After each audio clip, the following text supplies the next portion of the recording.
Dito sa video ito, magbibigay lang po ako ng isang pananaw at isang personal na opinion dito sa ginawa ng Copperstone PH na pakikipag-isa sa PNP at sa CICC para raw labanan ang mga online scams o kung ano man mga scam na nangyari dito, lalo na sa usapin natin na online lending apps, no? At pero wag natin simulan itong tatalakayin natin itong si Copperstone sa pakikipag-isa nga sa PNP at CICC ay maglalambing po muna ako sa inyo na pakipollow po at pakisuportahan po ang aking mga social media account ng Facebook, TikTok at ang aking YouTube channel. At kung nakatulong sa inyo ang video ito, malaking tulong din po ang simpleng pag-like, malaking tulong din po ang simpleng pag-share. At para updated po kayo sa mga videos natin about sa usapang OLA, ay pakihit lang po ang notification bell. Disclaimer, hindi po ako nang hihikayat na manggut na kayo dito sa mga online loan apps.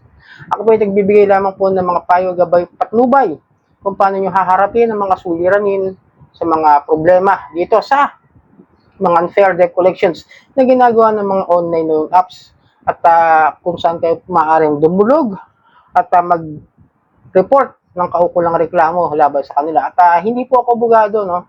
Ako po yung ordinaryong mamaya kagaya ninyo. Nagre-report lang din po ako at nag-update lang po ng mga usapin ukol dito sa mga lending apps. At hindi rin po ako nanghihikayat na huwag at huwag magbayad ng utang. Okay, ito, simulan natin ng mga kadyan. No? Ito, nakita ko, medyo matagal na rin. Ngayon ko lang talaga mabibigyan ng isang para sa akin ipatas na pananaw at opinion dito. Okay? Ayun, so Copperstone PH. Alam mo si Copperstone PH, muka-muka po yan, ha? Ito po. Strengthening partnership for secure and responsible lending. Copperstone Lending Corporation through a courtesy visit led by CEO, yung CEO ng Copperstone o ng Mocha at ng kanilang PR manager ay nakapagkita at kay PNP ACG Director Attorney Asueta, okay? At ang PNP headquarters para to align efforts on cybersecurity and consumer protection. At ayon sa kanila, sama-sama tayo sa laban kontra online scams. Okay, ito, Copperstone, Mocha Trusted Lending Partner yan. Meron pa isa, mga kadyani, huwag muna kayo bibigla, pero pa yan. Ito yung sa CICC o yung Cybercrime Investigation and Coordination Center. By partnership with responsible leaders like Copperstone Lending Incorporation, the CICC is committed to weeding out the predators and ensuring that when a Filipino looks for a lifeline online, they find a hand to pull them up and not to way to pull them down. Okay, sige.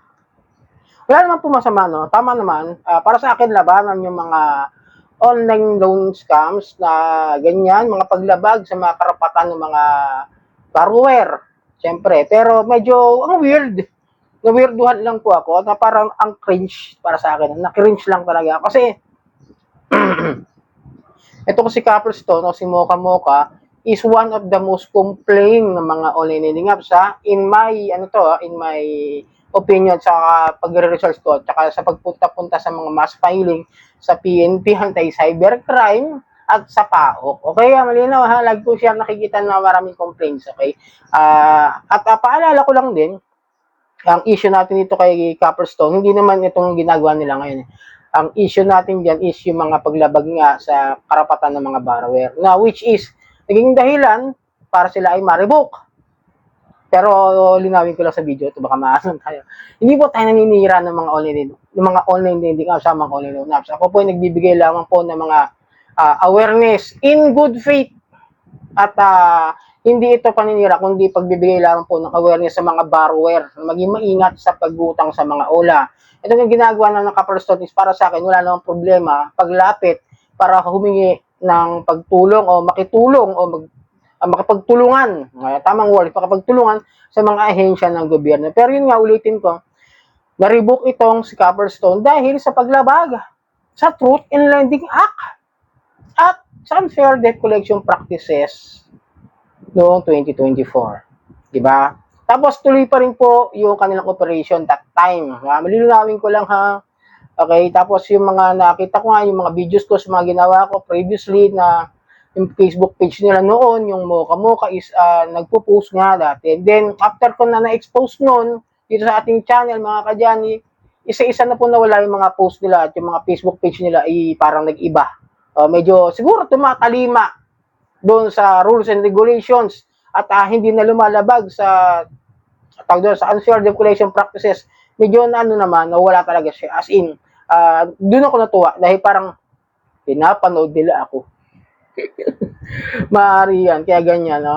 Medyo maganda yung labanan natin dito. Kung pakikipaglaban sa mga maling pamamaraan ng paniningin ng pagpapautang. Okay, yun lang naman po eh. Hindi naman po tayo nagiging against sa mga pagpapautang. Negosyo po yan, naiintindihan po natin. Pero sana naman, ito, no, kung total nakikipagtulungan na kayo sa mga online scams, sa mga online scams, isa na, ito pa rin. Baka mamaya kasi panimula lang. Magbalik na naman sa dating galawan, syempre, di ba? Hindi natin maiaalis yan sa ating isipan na ganun mangyari. Dahil nga, sa mga issue yan, ang dami kasi complaints. At hanggang ngayon, marami pa rin complaints. Lalong-lalo na po yung kanilang interest rate na sa araw-araw ay 7% per day. At ang sabi, dito sa una, yung binanggit, no, sabi ni Paraiso, no, ang sabi niya, they find a hand to pull them up, not a way to pull them down. Sana baguhin na yung 7% per day. Kasi lulubog sa utang yun, di ba? Parang hahatakin mo rin pa baba yun, no? Linawin natin, medyo talaga ang daming complaint yan, 7% per day. Pero, kayo, ano ba masasabi niya? Ano ba makokomento nyo? No? Nagbago na ba talaga kung kayo may mga utang dito kay Mocha at sa mga kapatid niya ng mga OLA do sa Copperstone PH? Okay, linawin ko lang ha. At baka mamaya kasi may mga complaint pa rin na nakita ko dahil ito nga yung comment section nila napansin ko, puro negative talaga yung mga nakita ko. Pakitaan ko lang kayo ng isang komento doon sa post ng CICC. Dapat hindi ganon. Copperstone is number 1 illegal OLA. Nandiyan na Mocha na grabe mga haras. So, ayon sa comment to ha. Nakakatawa po kayo. Copperstone handle po nila si Mocha. Grabe ko mga haras at sobrang taas ng interest nila. Hindi akin yan ha. Sa comment section po na CICC yan. Stop cleaning up our comments. Ibig sabihin, binubura raw ayon sa nagkomento yung kanilang mga comments doon sa post. I will repeat, you partnered with the worst of them. That company is one of the top illegal in moves, harassing contacts and humiliating people with debt. No? Ito pa isa sa baba, disappointed ako dito, itong Copperstone na to, marami kababayan natin Pilipino ang naputol. Alam ko na yung kasunod niyan eh, okay? Medyo basahin nyo na lang sa CACC yung post na yan, no? Yung mga comment na yan. So yun mga kadyan, no? Ano ba mga sasabi nyo sa ganitong ginawa ng Copperstone? No? Makikipagtulungan daw sila sa mga ahensya ng gobyerno, lalong-lalo na doon sa mga PNP and anti-cybercrime at sa CICC para labanan itong mga online loan scams na maaaring makasira sa at makaproblema in the future sa ating mga kapwa Pilipino. Sana nakatulong ang video ito. Muli, maraming salamat po.